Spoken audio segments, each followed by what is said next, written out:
आज के इस दौर में भारत में दो चीज़ें खास तौर पर इन्वर्सली प्रोपोर्शनल चल रही हैं।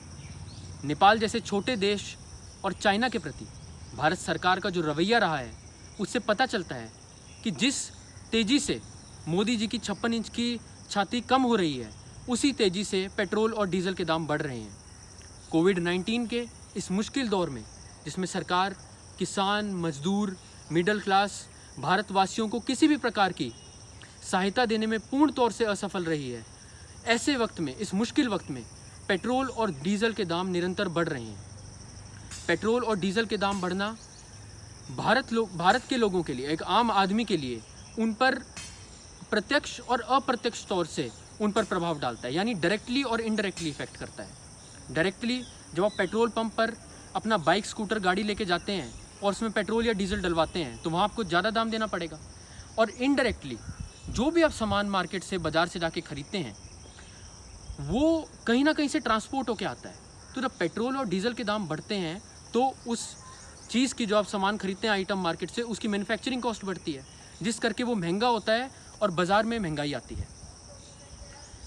किसान भाइयों की अगर मैं बात करूं तो खरीफ की फसल लगाने का वक्त आया हुआ है, उनको ट्रैक्टर की ज़रूरत है और डीजल के दाम आसमान छू रहे हैं। भाजपा के लोग 70 साल का गुणगान करते नहीं थकते, लेकिन मैं आपको बता दूं कि 70 साल में पहली बार डीजल के दाम पेट्रोल से ज़्यादा बढ़ गए हैं। जो पेट्रोल डीजल आप लोग खरीदते हैं उस पर आप लोग 70% टैक्स, जी हाँ 70% टैक्स उस पर आप भर रहे हैं। सिर्फ 30% वो कीमत है और आप लोग 70% टैक्स पेट्रोल और डीजल खरीदने पर भर रहे हैं।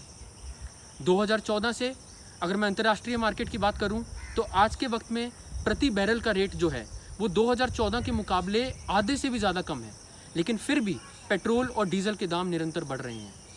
जो सरकार की बॉर्डर पर, फॉरेन अफेयर्स में, अंतर्राष्ट्रीय मामलों में जो उनकी हवा निकली हुई है और जो आर्थिक स्थिति वो मंदी की लेके आ गए हैं अपनी जन विरोधी नीतियों की वजह से, उसका बदला सरकार लोगों की जेब से निकालने का काम, उनकी जेब पे बोझ डाल के सरकार बदला लेने का काम कर रही है।